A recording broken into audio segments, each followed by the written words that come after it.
నమస్తే, welcome to V9 Telugu TV. ముందుగా ముఖ్యాంశాలు. జగిత్యాల జిల్లా కొండగట్టులోని ఒక హోటల్ వద్ద ఆగి చాయ్ త్రాగుతూ స్థానికులతో ముచ్చటించిన తెలంగాణ మాజీ ముఖ్యమంత్రి కేసీఆర్. పాత గాజువాక కూడలిలో సీఎం సభ స్థలాన్ని పరిశీలిస్తున్న రాజ్యసభ సభ్యుడు వైవి సుబ్బారెడ్డి. ఇంత నీచ సంస్కృతికి దిగజారడం అవసరమా అంటూ చంద్రబాబు పవన్ కళ్యాణ్ పై మంత్రి అంబటి రాంబాబు ఫైర్. బంజారా హిల్స్ లో సికింద్రాబాద్ కాంగ్రెస్ ఎంపీ అభ్యర్థి దానం నాగేందర్ ఎన్నికల ప్రచారం. విశాఖ శ్రీహరిపురంలో తెలుగుదేశం పార్టీ ఆధ్వర్యంలో కాపుల ఆత్మీయ సమావేశం నిర్వహణ.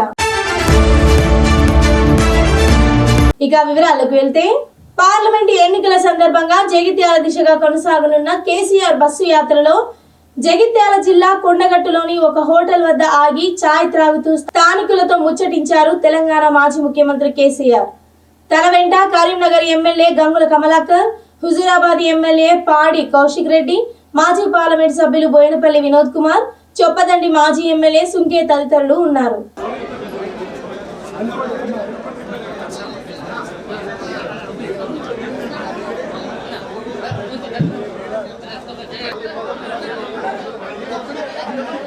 గాజువాక ఎన్నికల సమయం దగ్గర పడుతున్న నేపథ్యంలో వైఎస్ఆర్సీపీ తన బలాన్ని చాటేందుకు అన్ని జిల్లాల్లో సభలు, బస్సు యాత్రలు చేపడుతోంది.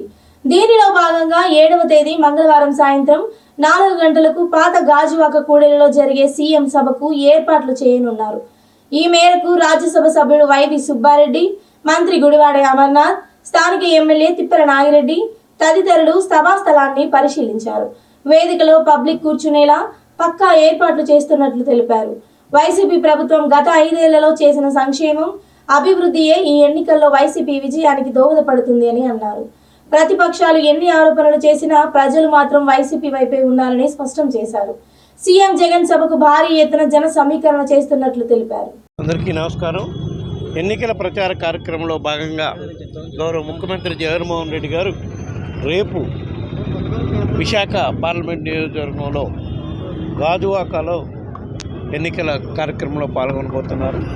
రేపు సుమారుగా రేపు ఈవినింగ్ 5:30కి 3:30కి ఇచ్చాపురంలో, శ్రీకాకుళం జిల్లా ఇచ్చాపురంలో ఎన్నికల ప్రచార కార్యక్రమం ముగించుకొని అక్కడి నుంచి బయలుదేరి విశాఖపట్నం ఎయిర్పోర్ట్కి వచ్చి ఎయిర్పోర్ట్ నుంచి బై రోడ్ 3:30కి అంతా గాజువాక నియోజకవర్గంలోని పాత గాజువాక జంక్షన్లో బహిరంగ సభ జరిగే విధంగా ఏర్పాటు జరుగుతుంది. గాజువాక నియోజకవర్గంలో ఉండే ప్రజలందరూ కూడా గౌరవ ముఖ్యమంత్రి జగన్మోహన్ రెడ్డి గారు రేపు మే 13వ తారీఖు జరగబోయే ఎన్నికల్లో ప్రధాన సందేశం ఇచ్చే కార్యక్రమం ఉంటుంది కాబట్టి ఈ కార్యక్రమం, ఈ సభని పెద్ద ఎత్తున విజయవంతం చేసే విధంగా అందరం కలిసి పనిచేసి ఈ కార్యక్రమం పెద్ద ఎత్తున విజయవంతం చేస్తే రేపు గాజువాక నియోజకవర్గంలో మన అభ్యర్థి గుడివాడ అమర్నాథ్ విజయానికి, పార్లమెంట్ అభ్యర్థి బొత్స ఝాన్సీ విజయానికి కూడా ఎంతో దోహదపడుతుంది. కాబట్టి ప్రజలందరూ కూడా ఈ కార్యక్రమం పెద్ద ఎత్తున విజయవంతం చేయాలని చెప్పి ఈ సందర్భంగా కోరుకోవడం జరుగుతుంది. రాష్ట్ర వ్యాప్తంగా ఏ మెసేజ్ ఇస్తున్నారు గౌరవ ముఖ్యమంత్రి జగన్మోహన్ రెడ్డి గారు? రాష్ట్ర వ్యాప్తంగా గత 5 సంవత్సరాల నుంచి అమలు చేస్తున్న సంక్షేమ పథకాలన్నీ కూడా పేదవాళ్ళకి, అర్హులైన వాళ్ళందరికీ ఏ విధంగా అవినీతికి తావు లేకుండా ఇంటింటికి పంపించే విధంగా ఇస్తున్నామో అవే రాబోయే రోజుల్లో కూడా మీకు అందాలి అంటే వైఎస్ఆర్ కాంగ్రెస్ పార్టీకి అందరూ మద్దతుగా నిలబడాలని కోరుతున్న జరుగుతుంది. ఎందుకంటే మా ముఖ్యమంత్రి గారు ఒకే మాట చెప్తున్నారు, మా ప్రభుత్వం వల్ల, మా ముఖ్యమంత్రి గారి వల్ల మీ కుటుంబాలకు మేలు జరిగితే తప్పకుండా మమ్మల్ని ఆశీర్వదించండి అని అడుగుతున్నారు. అదే మెసేజ్ ఇక్కడ ఇచ్చే కార్యక్రమం కూడా జరుగుతుంది. రాష్ట్ర వ్యాప్తంగా కూడా 175 నియోజకవర్గంలో కూడా ప్రజలు అత్యంత పెద్ద ఎత్తున గొప్పగా వైఎస్ఆర్ కాంగ్రెస్ పార్టీ పెద్ద ఎత్తున విజయం ఇవ్వబోయే కార్యక్రమం జరుగుతుంది. కాబట్టి విశాఖపట్నం పార్లమెంట్లోని గాజువాక నియోజకవర్గం కూడా అంతకన్నా పెద్ద ఎత్తున విజయ సంకేతాలు ఇక్కడి నుంచి ఇచ్చే కార్యక్రమం ఈ సభ ద్వారా వస్తుందని చెప్పి సందర్భంగా తెలియజేస్తున్నాం. ఇంత దిగజారుడు రాజకీయాలు అవసరమా అంటూ చంద్రబాబు, పవన్ కళ్యాణ్లపై మంత్రి అంబటి రాంబాబు మండిపడ్డారు. నా 2వ కుమార్తె భర్త నాపై కొన్ని కామెంట్స్ చేస్తూ ఒక పోస్ట్ పెట్టాడు. నా కుమార్తెకు, నా అల్లుడుకు కుటుంబపరమైన వివాదం ఉందని మంత్రి అంబటి రాంబాబు వివరణ ఇచ్చారు. నా కుమార్తెను నా అల్లుడు 4 సంవత్సరాల క్రితమే వదిలేశాడు. కోర్టులో విడాకుల వ్యవహారంపై కేసు నడుస్తోంది. నా కుమార్తెకు 2 పిల్లలున్నారు. నా కుమార్తెతో పాటు నా మనవడు మనవరాలిని కూడా నేనే సంరక్షించుకుంటున్నాను. నా అల్లుడు పెట్టిన పోస్టుపై నేను మాట్లాడకూడదని అనుకున్నాను. కానీ ఇవాళ పవన్ కళ్యాణ్ పొన్నూరు వచ్చి నాపైన, నా తమ్ముడు అంబటి మురళి పైన కొన్ని కామెంట్స్ చేశారు. నా అల్లుడు గౌతమ్ పెట్టిన పోస్ట్ వెనుక పవన్ కళ్యాణ్, చంద్రబాబు ఉన్నారని వ్యాఖ్యానించారు. కుటుంబ తగాదాన్ని రాజకీయాలకు వాడుకునే నీచ సంస్కృతికి చంద్రబాబు, పవన్ కళ్యాణ్ దిగజారుతారని నేను అనుకోలేదు. చిరంజీవి కుటుంబంలో తగాదాలు లేవా? నాగబాబు కుటుంబంలో తగాదాలు లేవా? నాపై పోటీ చేసే కన్నా లక్ష్మీనారాయణ కుటుంబంలో తగాదాలు లేవా? నేను చెప్పాలనుకుంటే చాలా చరిత్ర చెప్పగలను. కానీ కుటుంబాల వివాదాలు రాజకీయాలకు వాడుకునేంత దుర్మార్గుడిని కాను. నా కూతుర్ని నేను సంరక్షించుకుంటున్నాను అని అన్నారు. తెలుగుదేశం పార్టీ పచ్చ మీడియా ఈ వ్యవహారాన్ని ఇంకా పొడిగించి రాజకీయం చేయాలని చూస్తున్నాయని మండిపడ్డారు. పర్టికులర్గా కొన్ని టీవీ ఛానల్స్లోనూ, అంటే కొన్ని అంతకంటే తెలుగుదేశం పార్టీకి సంబంధించినటువంటి టీవీ ఛానల్స్లోనూ, సోషల్ మీడియాలోనూ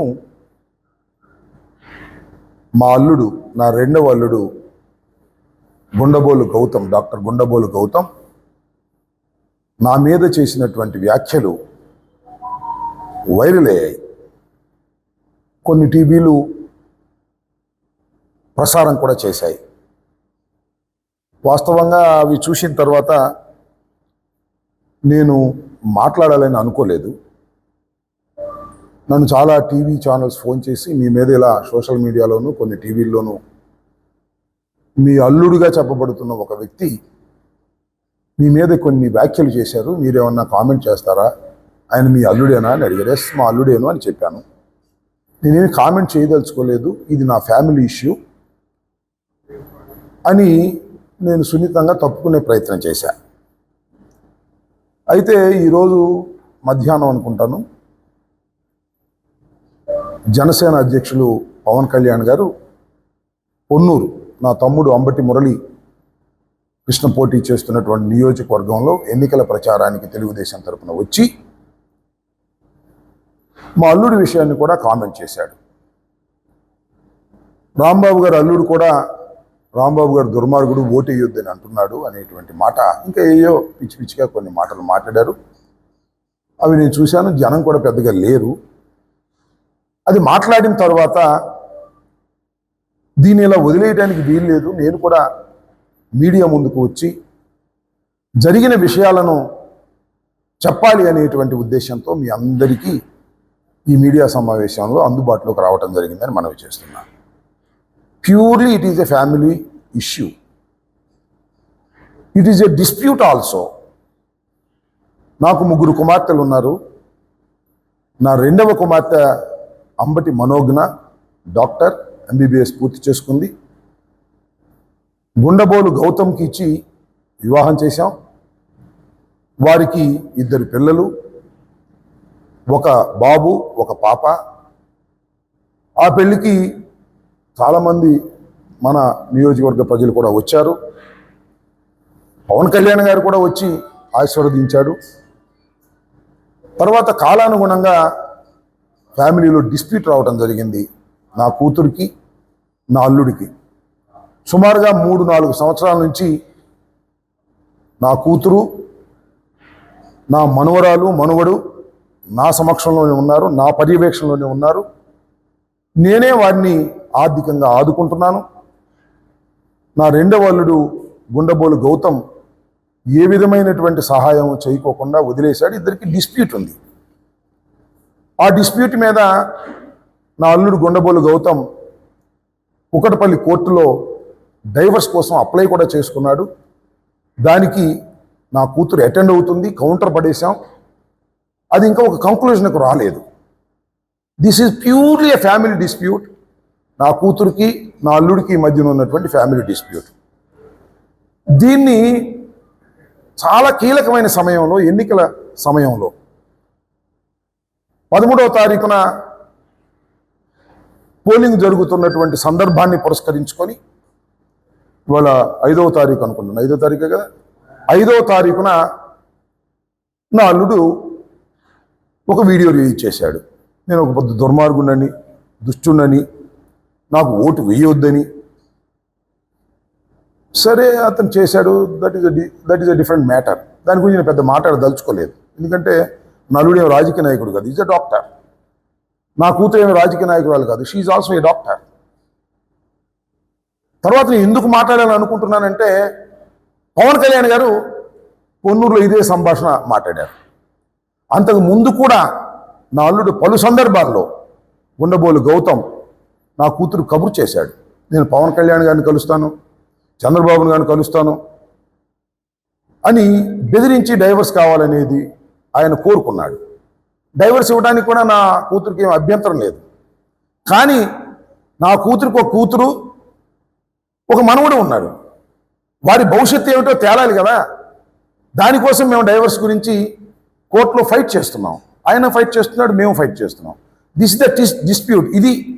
దీన్ని ఎవరికి చెప్పాలని అనుకోను. ఒక కూతురు కుటుంబం బాగోకపోతే దాన్ని బహిర్గతం చేయాలి అని అనుకోరు ఎవరో తల్లిదండ్రులు. అయితే 4 సంవత్సరాల క్రితం నా కూతుర్ని అర్ధంతరంగా వదిలేస్తే నా కూతుర్ని సంరక్షించుకుంటున్న వ్యక్తిని నేను. నా కూతుర్నే కాదు, నా గుండబోలు గౌతమ్ కూతుర్ని, కొడుకుని కూడా సంరక్షించుకుంటున్నా నేను. నా కూతుర్ని చదివించుతున్నాం. ఇప్పుడు MBBS అయిపోయిన తర్వాత, మ్యారేజ్ అయిపోయిన తర్వాత చదువు వదిలేస్తే ఇవాళ నేను యాంటీ ఏజింగ్ కోర్సుని దుబాయ్లో నా కూతురు చదివించుకుంటున్నా. ఈ మధ్యన ప్రాక్టికల్స్ కూడా వెళ్ళింది. అలాగే UK కూడా వెళ్ళి చదివించాలని అనుకుంటున్నా. ఎందుకంటే భర్తతో డిస్ప్యూట్ వచ్చిన తర్వాత, లేదు డైవర్స్ అయితే తన కాళ్ళ మీద తాను నిలబడాలి. తండ్రి ఎంతకాలం ఉంటాడు, ఉండలేడు కదా. తన కాళ్ళ మీద తాను నిలబడాలి అనేటువంటి ఉద్దేశంతో నా మనోజ్ఞని కూతుర్ని చదివిస్తున్నాను. తను స్టాండ్ మీద 70,000కి ఉద్యోగం చేస్తుంది ఇవాళ. నా కూతురని చెప్పదు అక్కడ వెళ్ళి. ఆఫ్టర్ ఆల్ 70,000కి ట్రైనింగ్, యాంటీ ఏజింగ్ మీద, హీర్ ప్లాంటేషన్ మీద ట్రైనింగ్ అవుతుంది. 70,000కి చేస్తుంది ఉద్యోగం. నా కూతురుగా, మంత్రి కూతురుగా. ఎక్కడ కూడా మంత్రి కూతురుని చెప్పదు. ఇలా సంరక్షించుకుంటున్నటువంటి తరుణంలో నా అల్లుడి వల్ల నాకు ఓటేయొద్దని, నేను దుర్మార్గుడని. ఎక్కడ దుర్మార్గుడని చెప్పండి. ఏదైనా దుర్మార్గుడైతే నా అల్లుడై ఉండాలి. నా కూతుర్ని వదిలేసిన అల్లుడై ఉండాలి. తన కూతుర్ని కూడా వదిలేసిన అల్లుడై ఉండాలి. తన కొడుకును కూడా వదిలేసిన అల్లుడై ఉండాలి. ఖైరతాబాద్ నియోజకవర్గం బంజారా హిల్స్ గౌరీ శంకర్ బస్తీ నుండి ఉదయనగర్ వరకు జరిగిన గడప గడపకు ఎన్నికల ప్రచారంలో భాగంగా సోమవారం సికింద్రాబాద్ కాంగ్రెస్ ఎంపీ అభ్యర్థి దానం నాగేందర్ కాంగ్రెస్ పార్టీకే ఓటు వేయాలని ప్రజలను కోరడం జరిగింది. ఈ కార్యక్రమంలో కంచెర్ల చంద్రశేఖర్ రెడ్డి, బిఎన్ రెడ్డి, మాజీ కార్పొరేటర్ భారతీ నాయక్, రాముల నాయక్ మరియు బస్తీవాసులు, కాంగ్రెస్ నాయకులు, మహిళలు, కార్యకర్తలు తదితరులు పాల్గొన్నారు. విశాఖ జిల్లా పశ్చిమ నియోజకవర్గ పరిధి కోరమండల్ ప్రాంతంలో తెలుగుదేశం పార్టీ ఆధ్వర్యంలో కాపుల ఆత్మీయ సమావేశాన్ని నిర్వహించారు. ఈ కార్యక్రమానికి రాష్ట్ర కాపు నాయకుడు వంగవీటి మోహనరంగ కుమారుడు వంగవీటి రాధాకృష్ణ ముఖ్య అతిథిగా పాల్గొన్నారు. ఈ సందర్భంగా వంగవీటి రాధాకృష్ణ మాట్లాడుతూ, రాష్ట్రంలో ఎన్నికలకు మరో వారం రోజుల సమయం ఉందని, ఈ వారం రోజులు అందరూ కష్టపడి పనిచేస్తే 5 ఏళ్ల పాటు ఇక్కడ ప్రజల సమస్యలను పరిష్కరించే బాధ్యత పశ్చిమ ఎమ్మెల్యేగా గణబాబు తీసుకుంటారని అన్నారు. సార్ వాళ్ళందరికీ మరింత బాధ్యతలు అప్పచెప్పబోయే మీ చేసిన అభిమానులందరూ కూడా పేరు హృదయపూర్వక నమస్కారం తెలియజేసుకుంటూ, ఇంకా వారం రోజులు మనం కలిసికట్టుగా పనిచేస్తే తర్వాత 5 సంవత్సరాల పాటు మనందరి సమస్యల మీద తప్పకుండా పరిష్కారం తీసుకొస్తారు గణబాబు గారు అని చెప్పిన కూడా సభాముఖంగా తెలియజేస్తాను. ఇలా చంద్రబాబు గారు నిల్చోబెట్టారని చెప్పంటే మిగతా వారికి సంబంధం లేదని చెప్పంటారు. వాళ్ళకి మద్దతు తెలియజేసిన బీజేపీ కానీ, జనసేన, పవన్ కళ్యాణ్ గారు కానీ వాళ్ళందరూ మద్దతు తెలియజేశారు. మేమందరూ కలిసికట్టుగా గెలిపించుకోవాలని చెప్పని అందరూ ఒక ఆశ, ఒక సంకల్పంతో ముందుకెళ్తా ఉన్నారు. ఇవాళ ఇది ఒక పార్టీ కూటమి కింద చూడాల్సిన అవసరం కాదు. ఇది ఒక ప్రజా కూటమి కింద చూడాల్సిన అవసరం ఉంది. ఎందుకంటే ప్రజలు ఇబ్బంది పడుతూ ఉన్నారు, అన్ని వర్గాల ప్రజలు ఇబ్బంది పడుతూ ఉన్నారు. కాబట్టి 3 పార్టీలు కలిసికట్టుగా ఇవాళ పోటీ చేస్తా ఉన్నాయి. ఇక్కడ ఎంతమంది ఆడవాళ్ళు విచ్చేశారు. మిమ్మల్ని అందరూ దయచేసి ఒకటే ఆలోచన కోరుతా ఉన్నాను. గత 5 సంవత్సరాల్లో నిత్యావసర సరుకులు ధరలు ఎంత పెరిగినాయని చెప్పని ఆలోచించమని చెప్పంటా ఉన్నాను. ఓ పక్కన జగన్ రెడ్డి గారు మీ అందరికీ సంక్షేమం అందజేశారని చెప్పంటా ఉన్నాడు. 2,70,000 కోట్లు మీ అందరికీ అందజేశారని చెప్పంటా ఉన్నాడు. అలాగే ఎంత నొక్కేశాడో కూడా ఒకసారి చెప్తే బాగుంటుందని చెప్పని కూడా కోరుకుంటా ఉన్నాను. ఎందుకంటే ఈ ప్రాంతానికి అత్యధికంగా అమరావతి ప్రాంతాన్ని మొత్తం నాశనం చేశారు. మళ్ళీ మీ ప్రాంతానికి వచ్చి మీ స్థలాలు లాక్కోవడానికి సిద్ధమవుతూ ఉన్నారు. మీరందరూ దానికి సిద్ధమైతే ఆయనకి మద్దతు తెలియజేయండి. ఇవాళ ఈయన మీద గణబాబు గారి మీద అవతల పోటీ చేస్తుంది ఎవరు అని చెప్పంటే అది ఎవరు మొహం కాదు. జగన్ రెడ్డి బొమ్మ చూస్తే ఎవరైనా సరే భయపడిపోయి పారిపోయే పరిస్థితి వచ్చింది వాళ్ళది. ఎందుకంటే ఒక పక్కన జనమా జగన్ అని చెప్పంటే జనం ముఖ్యమైతే కూటమి విజయం తద్దేమని చెప్పని కూడా మీ అందరి సభాముఖంగా తెలియజేస్తా ఉన్నాను. లెక్కలొప్ప చెప్పేవాడికి ముఖ్యమంత్రి పదవి అక్కర్లేదు. ఆయనకి పక్కన ఆడిటర్ గారు ఉండేవాళ్ళు. ఆయన ఆడిటర్ గారు ఇక్కడ ఇంతకుముందు పెత్తనం చలాయించారు. పెత్తనం చలాయిస్తే ఏం చేశారు ఈ ప్రాంత ప్రజలందరికీ బాగా తెలిసేది. ఎన్ని వందల కోట్లు, ఎన్ని వందల ఎకరాల్లో నొక్కేశారో కూడా ఎవరు కనీసం లెక్కేయడానికి కూడా ఎన్ని సున్నాలన్నా కూడా తెలియని పరిస్థితి వచ్చిందండి. ఈ ప్రాంతంలో సంపాదించిన డబ్బుతోటి మళ్ళీ ఇదే ప్రాంత ప్రజలకి ఓటుకి 5,000 చొప్పులు ఇస్తారని చెప్పంట. అది మీ డబ్బే, మీరందరూ తీసుకోండి. తప్పకుండా గణబాబు గారికి ఓటేయండి.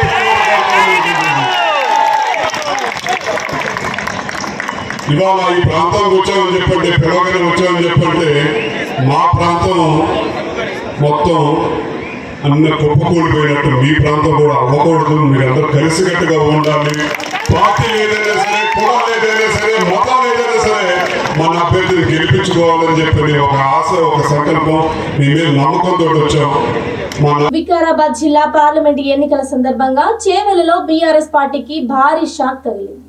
వికారాబాద్ టౌన్ కు సంబంధించిన కొంతమంది బీఆర్ఎస్ కౌన్సిలర్లు, నాయకులు కాంగ్రెస్ పార్టీలో చేరారు. వారికి పార్టీ కండువా కప్పి పార్టీలోకి ఆహ్వానించిన పట్టణ అధ్యక్షుడు సుధాకర్ రెడ్డి, వికారాబాద్ అసెంబ్లీ నియోజకవర్గ ప్రతినిధి గడ్డం ప్రసాద్ కుమార్ పార్టీలో చేరిన నాయకులకు శుభాకాంక్షలు తెలిపారు. స్థానిక వికారాబాద్ పట్టణ అధ్యక్షుడు అర్ధ సుధాకర్ రెడ్డి, గడ్డం ప్రసాద్ కుమార్ సమక్షంలో బీఆర్ఎస్ నుండి వివిధ కౌన్సిలర్లు, కార్యకర్తలు భారీగా కాంగ్రెస్ పార్టీలో చేరారు. వికారాబాద్ జిల్లాలో రోజు రోజుకు బీఆర్ఎస్ పార్టీ నుండి కాంగ్రెస్ పార్టీలోకి చేరికలు పెరగడంతో దిక్కుతోచని పరిస్థితుల్లో బీఆర్ఎస్ పార్టీ ఉంది. పార్లమెంట్ ఎన్నికల వేళ వికారాబాద్ జిల్లాలో Chevella parliament Congress party full జోష్ లో దూసుకుపోతుందని, పక్కాగా చేవెళ్ల ఎంపీగా డాక్టర్ రంజిత్ రెడ్డిని గెలిపించుకుంటామని అర్ధ సుధాకర్ రెడ్డి, వివిధ కౌన్సిలర్లు అన్నారు. ఈరోజు టీఆర్ఎస్ పార్టీకి రాజీనామా చేసి మా ఇంద్రనగర్ 30వ వార్డు కౌన్సిలర్ బోండల సువర్ణ మరియు బోండల శ్రీనివాస్, నేను మరియు మా తమ్ముడు శేఖర్, గరీబ్నగర్ నుంచి జలీల్, అన్వర్, తన్వీర్, ప్రశాంత్ అందరం కాంగ్రెస్ పార్టీలో చేరడం జరిగింది. రంజిత్ రెడ్డి గారు మన చేవెళ్ల ఎంపీగా నిలబడడం జరిగింది. ఆయన మంచి వ్యక్తి. ఇంతకుముందు కూడా ఆయన 5 సంవత్సరాలు ఎంపీగా ఉన్నాడు. ఆయన ఎవ్వరు పోతే కూడా కాదనకుండా అందరికీ కూడా ప్రతి ఒక్కరికి మాట్లాడుతూ భోజనం చేసినరా, ఛాయ్ తాగినరా అని హెల్ప్ చేసే వ్యక్తి.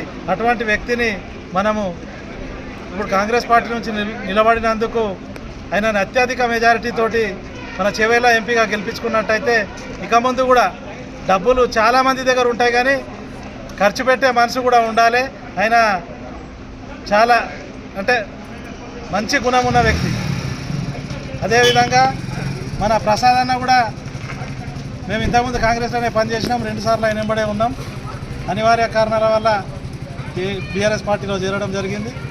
తర్వాత ఇప్పుడు ప్రసాద్ కుమార్ మన వికారాబాద్లో స్పీకర్ అయిండు, పెద్ద పదవి వచ్చింది. వికారాబాద్కు మంచి మహర్దశ పట్టబోతుంది. అత్యధిక నిధులు కూడా ప్రసాద్ కుమార్ గారు, మన ప్రసాద్ అన్న గారు తీసుకొని వచ్చి వికారాబాద్ని హైదరాబాద్కు ధీటుగా, ఇంతకుముందు కూడా జైపాల్ రెడ్డి గారు ఎంపీగా ఉన్నప్పుడు ఫండ్స్ తీసుకురావడం జరిగింది. అదేవిధంగా ఇప్పుడు కూడా రంజిత్ రెడ్డి గారిని ఎంపీగా గెలిపించుకున్నట్టయితే సెంట్రల్లో కాంగ్రెస్ ప్రభుత్వం ఏర్పడినట్టయితే రాహుల్ గాంధీ గారు ప్రైమ్ మినిస్టర్ అయితే మన రంజిత్ రెడ్డి గారికి మంత్రి పదవి వస్తుంది. అదేవిధంగా రంజిత్ రెడ్డి గారు కూడా సెంట్రల్ గవర్నమెంట్ నుంచి పెద్ద ఎత్తున ఫండ్స్ తీసుకురావడం జరుగుతుంది. మన వికారాబాద్ డెవలప్మెంట్ చాలా అవుతుంది కాబట్టి ప్రజలందరూ కూడా చేతి గుర్తు కొట్టేసి గెలిపించగలరని అనుకుంటున్నాను. వికారాబాద్ జిల్లా పార్లమెంటు ఎన్నికలు పురస్కరించుకొని చేవెళ్ల పార్లమెంటు ఎన్నికల సాధారణ పరిశీలకులు రాజేంద్ర కుమార్ కటారియా పరిగి నియోజకవర్గంలో జిల్లా collector C Narayana Reddy, assistant collector Uma హారతిలతో కలిసి పర్యటించారు. ముందుగా పరిగి మండల కేంద్రంలోని ప్రభుత్వ జిల్లా పరిషత్ ఉన్నత పాఠశాల 2వ ఫెసిలిటేషన్ కేంద్రంలో జరుగుతున్న పోస్టల్ బ్యాలెట్ ఓటింగ్ విధానాన్ని పరిశీలించారు. అనంతరం పరిగి పట్టణ కేంద్రంలోని కేల్ ఇండియా సెంటర్లోని ఈవీఎంల స్ట్రాంగ్ రూమ్ను సందర్శించి ఈవీఎంల కమిషనింగ్ ప్రక్రియ నిర్వహణ వివరాలను అడిగి తెలుసుకున్నారు. స్ట్రాంగ్ రూమ్ వద్ద విధులు నిర్వహిస్తున్న సెక్యూరిటీ సిబ్బందితో వారి సౌకర్యాలపై ఎన్నికల పరిశీలకులు ఆరా తీశారు. ఎన్నికల అధికారుల పర్యటనలో పరిగి నియోజకవర్గం రిటర్నింగ్ అధికారి వాసుచంద్ర, తహసీల్దార్ ఆనందరావు, డివిజన్ పంచాయతీ అధికారి, పరిశీలకుల లైసెన్స్ అధికారి శంకర్ నాయకులు పాల్గొన్నారు. కృష్ణా జిల్లా మొవ్వ మండలం కోసూరులోని తెలుగుదేశం గ్రామ పార్టీ ఆధ్వర్యంలో గత 2 రోజుల నుంచి ఇంటింటికి ప్రచారం చేసుకుంటున్న తెలుగుదేశం కార్యకర్తలను చూసి ఓర్వలేక ఈ రోజు మండలంలోని వైసీపీ అభ్యర్థి కైలే అనిల్ బైక్ ర్యాలీతో ప్రచారం చేస్తూ ఉండగా కోసూరు సబ్ స్టేషన్ సమీపంలో ప్రచారం చేస్తున్న తెలుగుదేశం కార్యకర్త వీరంకి హేమంత్ అనే యువకుడిని మా ప్రచారానికి ఎదురు వస్తావా అంటూ జెండా కర్రతో కొట్టిన వైసీపీ మూకలు. దాడి విషయం తెలుసుకుని అక్కడకు చేరుకున్న తెలుగుదేశం కార్యకర్తలు ప్రతిఘటించడంతో వెనక్కి తగ్గి వెళ్లిపోయిన వైసీపీ కార్యకర్తలు. వైసీపీ తెలుగుదేశం ప్రచారాలు ఎదురు బదురు కాకుండా కవ్వింపు చర్యలు జరగకుండా ముందస్తు చర్యలు తీసుకోలేకపోయిన కూచిపూడి పోలీసులపై విమర్శలు వెల్లువెత్తుతున్నాయి.